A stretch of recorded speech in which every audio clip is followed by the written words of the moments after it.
अस्सलाम वालेकुम, क्या हाल चाल। उम्मीद करते हैं कि आप खैरियत से होंगे। मेरी दुआ है कि आप हमेशा खुश रहें, हंसते और मुस्कुराते रहें और इसी तरह हमें अपना प्यार दिखाते रहें। बिल्कुल जी, मेरा नाम आज़म अली, मैं तारिक में, मैं मोहम्मद यूसुफ। तो आज हम जिस वीडियो पर रिएक्ट करने जा रहे हैं, वीडियो का टाइटल है SSLV रॉकेट फेलियर आज़ादी सेट इसरो एको 2 NSL GSLV PSLV SSLV। क्या कहना क्या चाहते हो भाई? चलो जो भी है, ये रॉकेट के नाम होंगे या क्या चीज़ है भाई, पता नहीं है। वीडियो देखते हैं उसके बाद अपना रिव्यू देंगे।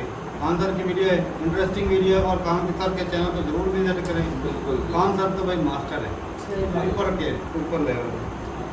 चलो जी वीडियो देखते हैं और अपना रिव्यू स्टार्ट। जय हिंद। भारत ने अपना नया एकदम रॉकेट जिसका नाम था small satellite launch vehicle SSLV का जो प्रक्षेपण किया था वो बिल्कुल सही था, लेकिन लास्ट स्टेज में सैटेलाइट को एंगल थोड़ा चेंज हो गया, जिस वजह से वो सैटेलाइट का डाटा लॉस हो गया। अब हम समझते हैं ये कार्बन लाइन क्या है, डाटा लॉस क्या है, SSLV GSLV के बारे में।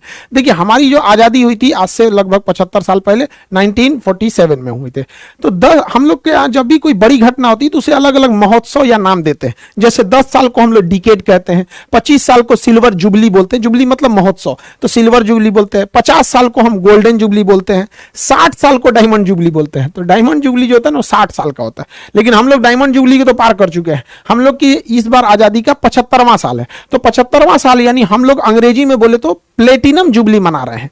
लेकिन प्रधानमंत्री ने चूंकि इसके लिए अलग शब्द का प्रयोग किया, अमृत महोत्सव, तो अमृत महोत्सव, घर घर झंडा, ये काफी अच्छा है। देश को अपना सेलिब्रेट इसी अंदाज से करना चाहिए। और क्यों ना 75वां सालगिरह बहुत बेहतरीन होता है। 75 100 साल हो जाएगा तो सेंचुरी बोलते हैं, तो ये कोड होता है।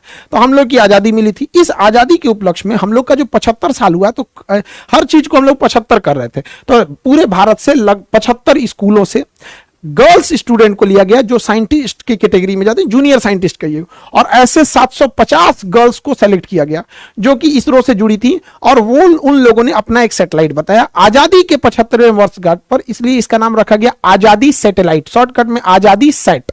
तो आजादी सेट बनाया इन लड़कियों ने बनाया था। बहुत नैनो सैटेलाइट था, छोटा सा, बट उसके अंदर सेंसर थे। अब जितने सैटेलाइट बनेंगे सब छोटे बनेंगे, पहले बड़े बड़े बनते थे, अब सब छोटे। पहले टेलीफोन इतना बड़ा होता था, अब तो मोबाइल छोटा सा आ गया है। तो जैसे जैसे टेक्नोलॉजी बढ़ेगी हर चीज स्मार्ट होते जाएगा और छोटा होते जाएगा।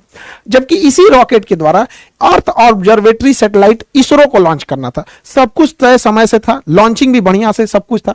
तो जो सैटेलाइट बनाया गया था, तो सैटेलाइट बनाना में ज्यादा टेक्नोलॉजी लगती है, लेकिन उससे भी ज्यादा टेक्नोलॉजी लगती है रॉकेट बनाने में। क्योंकि सैटेलाइट भारत ने 1975 में ही आर्यभट्ट बना लिया था, लेकिन खुद छोड़ नहीं पाए थे, तो रूस को कहते, तो उसने अपने रॉकेट से छोड़ा था। तो हमारे पास PSLV बहुत भरोसेमंद सैटेलाइट है। यह रॉकेट है, यह अब तक 50 सफल अभियानों को कर चुका है, बहुत बेहतरीन है। मंगलयान से लेके ये सब ने बहुत बड़े बड़े सफल कारनामे किए।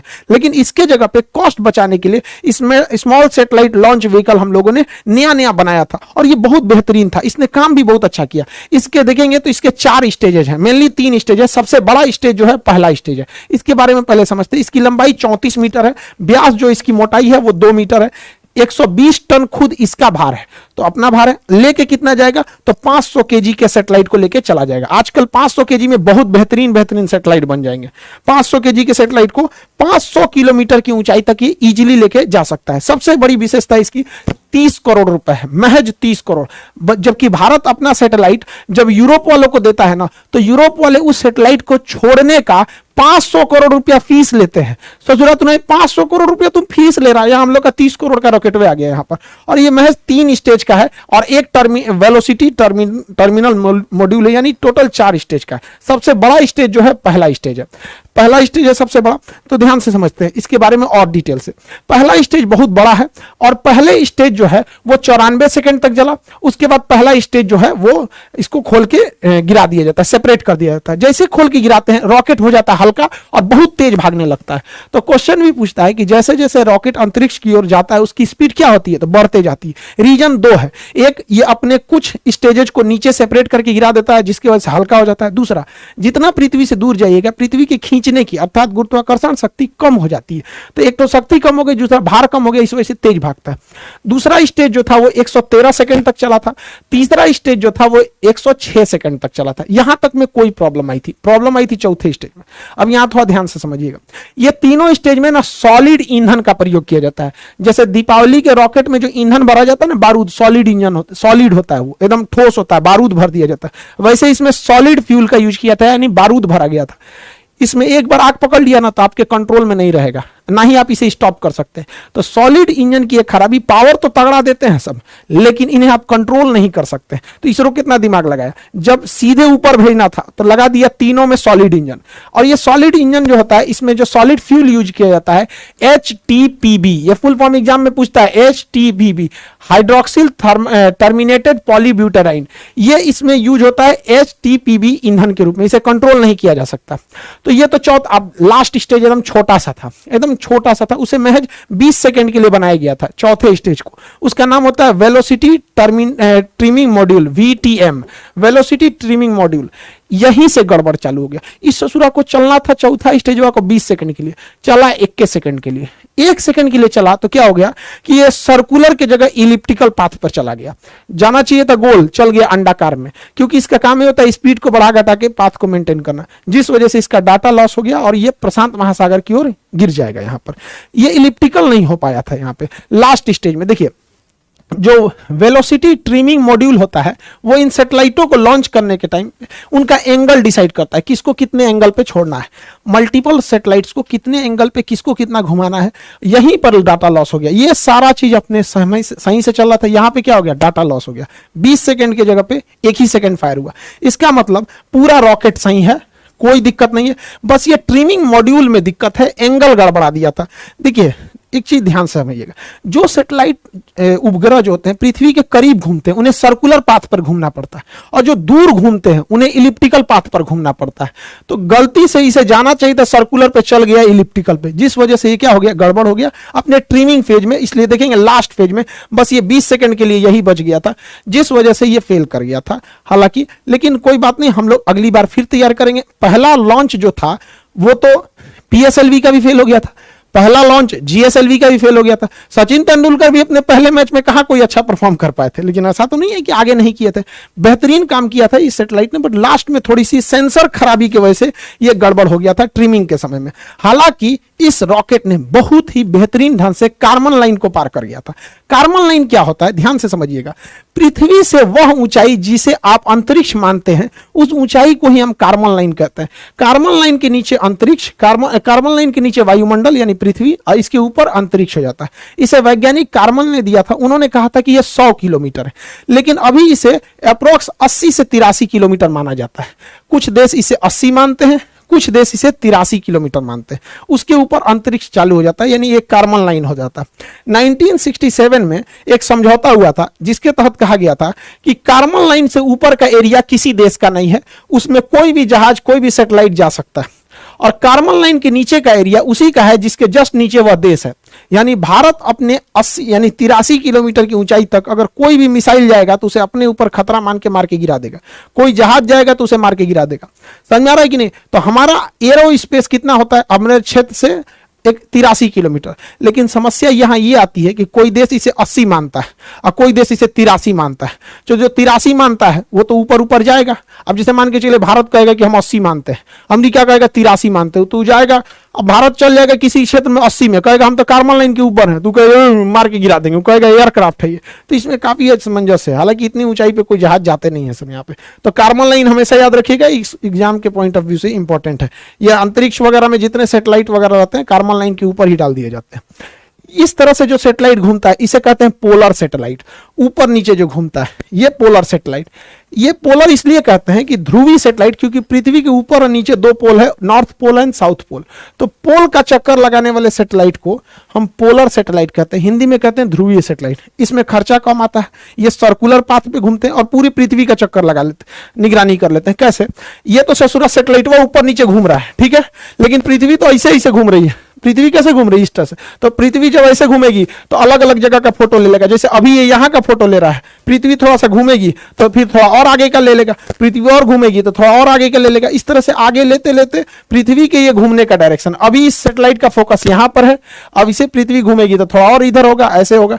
तो पोलर सैटेलाइट काफी सस्ते आते हैं और छोटे होते हैं, जबकि जियो सिंक्रोनस सैटेलाइट होते हैं उस ससुरे इलिप्टिकल पाथ पे घूमते हैं और ये 36,000 किलोमीटर की ऊंचाई पर होते हैं। इनको छोड़ना बड़ा कठिन काम होता है। हम लोग इसको छोड़ने के लिए GSLV रॉकेट रखे हैं। तो हमारे पास हर तरह के रॉकेट है, ऐसा कोई बात नहीं है। देखिए हम लोग अभी जो बनाए हैं SSLV small satellite launch vehicle, ये सस्ते रॉकेटों को छोड़ देगा। PSLV थोड़ा और तगड़ा भेजेगा।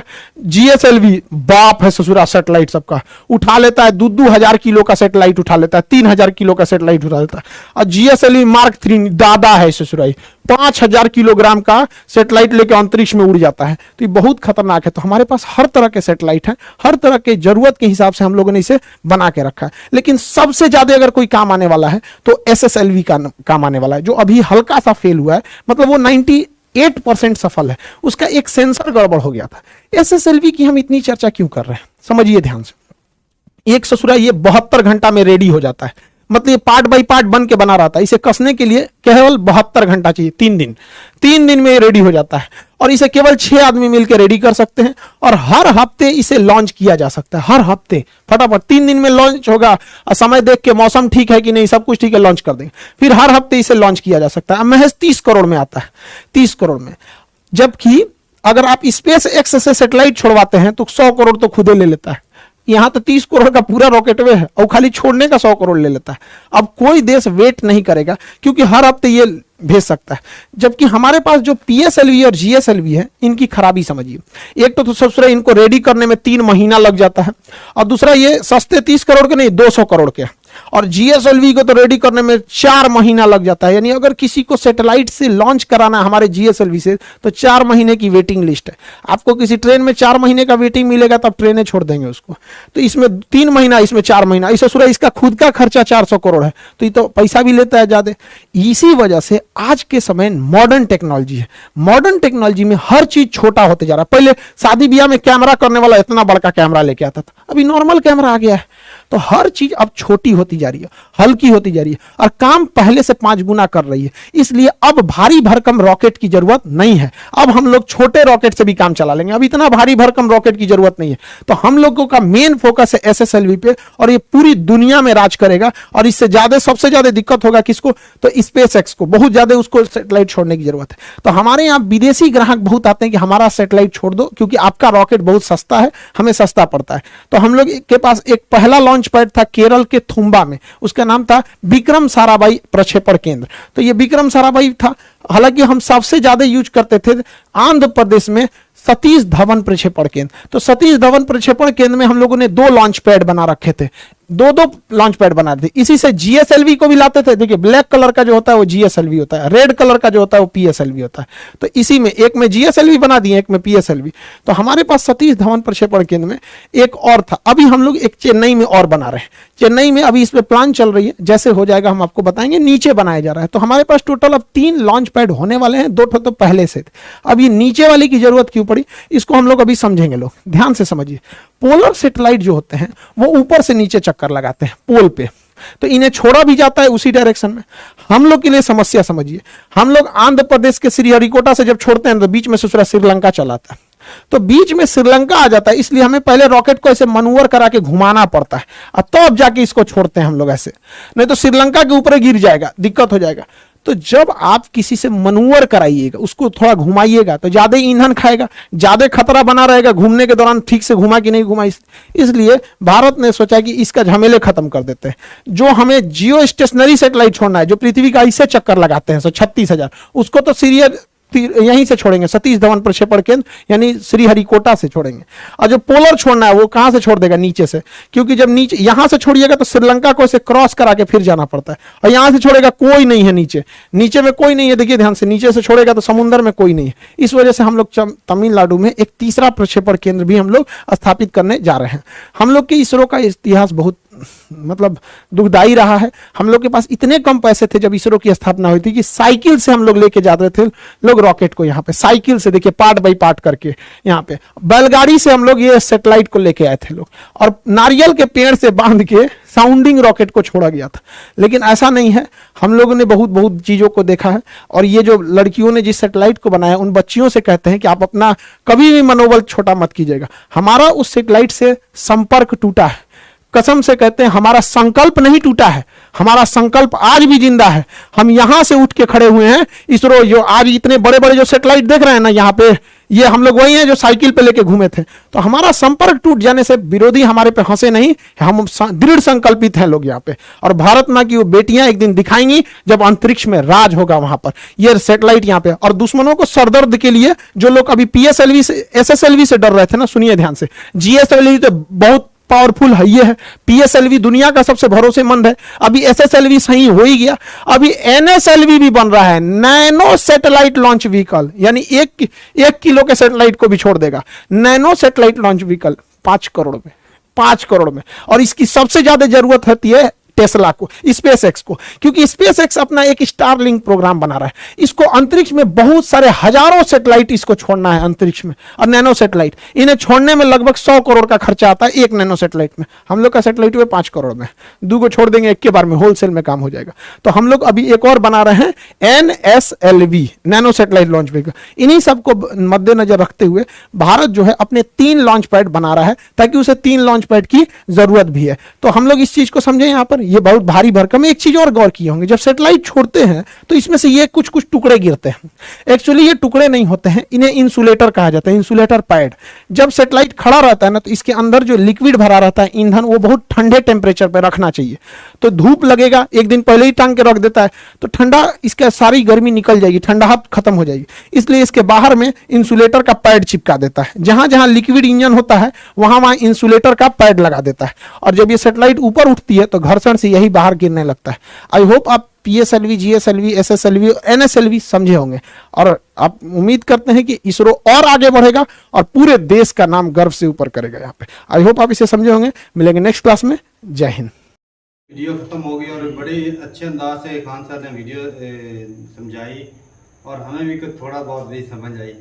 और बाकी भाई बड़ा अच्छा लगा कि जो नरेंद्र मोदी जी ने ये सिस्टम निकाला कि देख लो 75वां है ना साल कंट्री आज़ादी का 75वां साल गिरा है और उन्होंने 75 स्कूलों से लड़कियों और वो भी साइंटिफिक काबिल देखो भाई, हमारे साइंसदान नहीं बना पा रहे हैं और छोटी छोटी बच्ची स्कूल की बच्ची छोटे स्कूल देखो साइंसदान पैदा कर रहे हैं।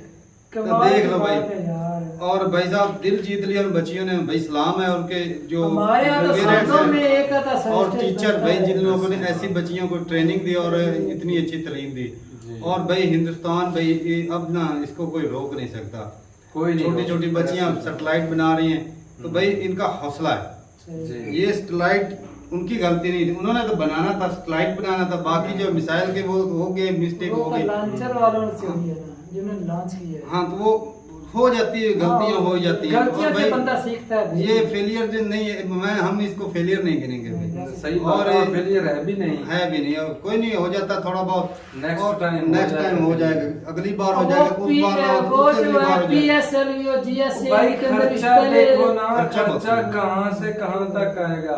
अब देख लो और मजीद आइंदा आने वाले सालों में वो सिर्फ 5 करोड़ पर आ जाएगा, 30 करोड़। ये देखो कि पाकिस्तान की जो स्पेस एजेंसी है ना स्पार्को, वो इससे पहले बनी, कैसी बात है।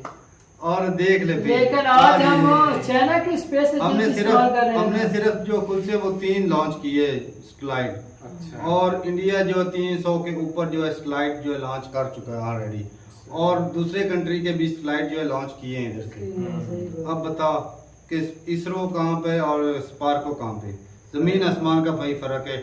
और हमारे जो भाई स्पार्को के स्टूडेंट जो थे, जो स्पेस रिसर्च जो करते हैं, जो इस तरह की टेक्नोलॉजी सीखते हैं, वो एजुकेशन वो बता रहे थे कि वो भी भाई पता है इनको, जो स्टूडेंट उनको तो साफ पता है कि किस कंट्री की तालीम अच्छी है। तो वो भी भाई इंडिया की तारीफ कर रहे थे कि इंडिया में जो एजुकेशन है वो भाई ऊपर लेवल की है और हमारी वो उतनी डिटेल एजुकेशन बिल्कुल भाई म्यार अच्छा है एजुकेशन का।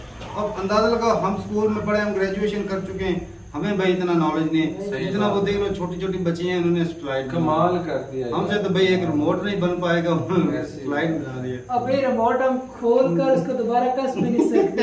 ये हालत सही बात है। और भाई बड़ा अच्छा लगा। और मजे की बात ये है कि सस्ता। अब दूसरे कंट्री अगर इसको छोड़ेंगे तो वो 200 करोड़ रुपए। मैं तो कहता हूँ जिस तरह ये लॉन्चर बना रहे हैं ना पैड जो है, पहले 2 या तीसरा और बना रहे हैं, ये इसी वजह से बना रहे हैं, खर्चा कम है दूसरे कंट्रियों की निस्बत। हर सेक्टर में और हो सके तो बाहर वाले कंट्री इधर ही आए, हमें भी लॉन्च करवा दो भाई। तो करेंगे ना भाई, बिजनेस भी बढ़ेगा। दूसरे जब कंट्री का छोड़ते हैं तब देख ले दूसरे कंट्री वाले सिर्फ इनका 100 करोड़ ले लेते हैं, 30 करोड़। अच्छा वो मिसाइल मसूल जो रॉकेट होगा वो सारा इनका ही होगा, सिर्फ वो अपने स्टेशन से छोड़ने का सिर्फ लेंगे 100 करोड़ ले लेते हैं। अब अंदाजा लगाओ भाई कितना। या फिर ये है कि वो जो रॉकेट है वो भी उनका ही होगा, क्योंकि इतने ज्यादा पैसे उनका उनका ही होगा, होगा, सैटेलाइट सिर्फ सैटेलाइट होगा। और बाकी ये भी अच्छा है जिस तरह वो क्या नाम है एलन मस्क जो स्कीम लाना चाहता है कि वो पूरी वो बहुत ज्यादा सैटेलाइट जो ऊपर छोड़ना चाहता है।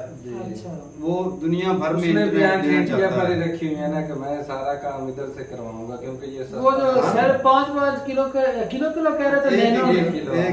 एक किलो को नैनो के जरिए NSLV के जरिए बिल्कुल। जो अभी तक लॉन्च उन्होंने करना है। और भाई साहब जो ये जो स्लाइड जो है वो फेल होगा, वो आखिरी 20 सेकंड वो 19 सेकंड रहते थे, 1 सेकंड में वो उसका जो रुख उसका बदला। एंगल जो है ना खराब होने से वो सारा जो डाटा वो लीक हो गया, लीक हो गया। खराब हो गया। और कोई नहीं भाई, मेहनत करते हैं। और ये जो फेलियर है इसको भाई हम फेलियर नहीं गिनेंगे, ये कोशिश से कोशिशें कामयाब एक दिन हो ही जाती हैं। बिल्कुल। और ये तो कोशिश भी ऐसी थी कि भाई वो कामयाब हो बिल्कुल सकते हैं। कामयाबी के करीब से छू के टक से। और भाई फिर वापस आ- बार बार कहता हूँ बच्चियों को भाई सलाम, बिल्कुल जी, बिल्कुल। जिन्होंने ये बनाया, और कंट्री के उन लीडरों को सलाम जिन्होंने उन बच्चियों को चुना इस काम का। सही बात है। उनकी हिम्मत है भाई।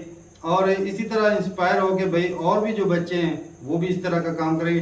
वैसे इंडिया का एक बच्चा देखा तो अच्छा, उसने बिल्कुल छोटा सा सैटेलाइट बनाया है। अच्छा एक बच्चे ने भाई इंटेलिजेंट, बहुत बच्चे हैं पढ़े लिखे।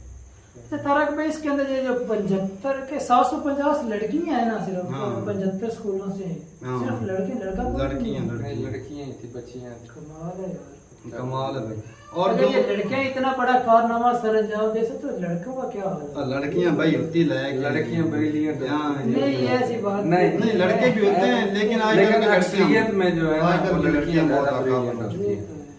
तो ये बड़ा अच्छा लगा देख के। और जिस तरह मेहनत कर रहे हैं भाई और भी बुलंदियों को छुएंगे और अपनी बच्चियों को जरूर प्रमोट करेंगे। मैं तो कहता हूँ तारक भाई, इंडिया जो है ना धरती के ऊपर दबदबा अभी से जमा रहा है, लेकिन जो है ना खला में मेरे ख्याल में सबसे ज्यादा ये पहले जमा जाएगा अपना सही। कब्जा, रोब दबदबा फिलहाल तो और आने जाने का रास्ता। नासा सबसे आगे है। अच्छा चाइना का भी है, क्योंकि उनका स्पेस स्टेशन चाइना भी बहुत ज्यादा आगे है। चाइना का स्पेस स्टेशन जो है वो काफी बड़ा है। इंडिया के पास अभी बजट नहीं लेकिन उतना- शुरुआत तो हाँ, अच्छी शुरुआत बात है। हो चुकी है। और स्पेस स्टेशन भी इंडिया अपना खुद से बना रहा है, वो भी छोड़ के उधर बनाएगा। और सबसे जो बड़ा स्पेस स्टेशन है वो मेरे ख्याल में चाइना के पास है या अमेरिका के पास, दोनों में से एक के पास है। तो ठीक है भाई, और भी इस रिलेटेड कोई जानकारी हो तो जरूर शेयर कीजिएगा। बिल्कुल। और भाई हमें भी आज काफी कुछ सीखने को मिला। खान सर की जो वीडियो थी ना भाई बहुत कुछ सिखाती है, नॉलेजेबल बंदे हैं। और भाई और जो उसका कमाल के समझाने का बंदे हैं। तरीका है ना, कमाल के वो एक यार पॉइंट को टच करते हैं। एक्सपर्ट से एक्सपर्ट भी नहीं समझा सकता। बिल्कुल। जिस तरह वो इतनी छोटी सी उम्र में समझाने की कोशिश करते हैं ना, और ऐसे समझाता है जैसे आगे जो सीखने वाला है ना, ये खान सर बड़े कितने एक्सपीरियंस होगा 40 साल के हो गए मोबाइल भाई, नॉलेज बहुत है। नॉलेज सही तो बात। किताबों से उन्होंने हासिल किया है ना। ठीक है भाई, ये देखें। अपनी राय जरूर बताइए कमेंट सेक्शन में। मिलते हैं मेरे के साथ, तब तक के लिए इजाजत दें। अल्लाह हाफिज़।